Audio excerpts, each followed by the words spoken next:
Hello everyone. তো আজ আমরা যাচ্ছি দিল্লি আর এখন বাজে 4:45। তো ভোর হয়ে গেছে আর আমরা পুরোপুরি রেডি দিল্লিতে যাওয়ার জন্য। তো সকালবেলা যাওয়ার জন্য আমরা পুরো রাত ঘুমাইনি, কারণ যদি ঘুমিয়ে পড়ে ট্রেন মিস হয়ে যাবে। তো আমরা স্টেশন পৌঁছে গেছি আর এবার খাবো চা। যেহেতু রাত্রে ঘুমাইনি, খুব ঘুম পাচ্ছিল, তাই মিমির পাপা আমাকে স্টেশনের মেশিন চা দিয়েছে, যেটা আমার একদম প্রিয় না।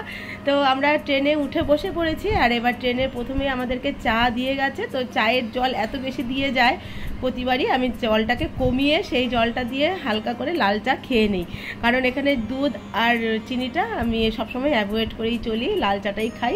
কারণ দুধ চিনি দিলে চাটা একদম পাতলা হয়ে যায়। তারপরে ট্রেনের দেওয়া বিস্কিট আর চা এটাই খেলাম, খেয়ে একটু পাটা টান টান করলাম। তার একটু পরেই চলে এসছে আমাদের ব্রেকফাস্ট। তো ব্রেকফাস্টে যেহেতু আমরা ননভেজ দিয়েছিলাম, এখানে রয়েছে ব্রেড, অমলেট, বাটার, যা যা থাকে এগুলোই ছিল সব কিছুই।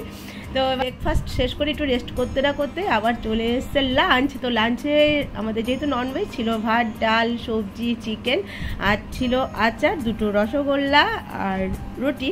তো লাঞ্চটা খুব ভালোই ছিল। আর আমরা সবসময় ট্রেনে যখন আমরা রাজধানীতে যাই, চামচটা আমরা নিজেরাই ক্যারি করি, কারণ ওখানকার চামচ দিয়ে আমরা কখনোই খাই না। চামচটা এরা ধোয় না, আমি একবার দেখেছিলাম রুমাল দিয়ে ওরা মুছে রেখে দিই, সেই জন্য আমরা ওটা অ্যাভয়েড করি। তো আবার আমরা একটু খেয়ে দিয়ে বাইরের সিন দেখতে দেখতেই আবার আমরা ঘুমিয়ে পড়লাম। তারপর আবার হয়ে গেছে বিকেল। তো নিয়ে এসছে স্ন্যাক্স, এখানে রয়েছে কচুরি, একটা ছিল স্যান্ডউইচ, তারপর ছিল চিড়ে ভাজা, সোমপাপড়ি, আর টুকটাক ছিল, সঙ্গে ছিল চা। তো আবার একটু বিকেলের টিফিন টাফিন করে আমরা রাত্রেবেলায় বেশ পাশের যাত্রী প্যাসেঞ্জারের সাথে একটু গল্প টল্প করছিলাম, বেশ আড্ডা জমছিল ভালো। তারপরে গল্প করতে করতে এসে গেছে ডিনার। তো ডিনারটা মিমির কাছেই রয়ে গেছে, মানে উপরে দিয়ে গেছে। তো এবার আমি আর মিমির পাপা নিচে বসে ডিনার করছি, আর ডিনারেও সেম ছিল আইটেম, তবে আইসক্রিম দিয়েছিল। আইসক্রিমের বদলে আমি রসগোল্লাই চেয়ে নিয়েছি, কারণ আইসক্রিম খাবো না, প্রচুর ঠান্ডা লেগে গেছে আমার এই এসিতে। তো পরদিন সকাল হয়ে গেছে আর আমাদের ব্রেকফাস্ট কমপ্লিট হয়ে গেছে। এবার আমরা প্রায় দিল্লি পৌঁছে গেছি। তো আমরা দিল্লি স্টেশনে নেমে গেছি আর প্রায় 2 বছর পর আমরা দিল্লিতে এসেছি। আর ওয়েদারটা ভীষণ গরম, আমাদের এখানে তো এখন গরম পড়েনি। তো আমরা হোটেলে চলে এসেছি, আমরা উঠেছি মাই ফেয়ার হোটেলে। আর এই হোটেলে এবার প্রথমবার উঠলাম, তো দেখাবো যে আমাদের রুম কেমন।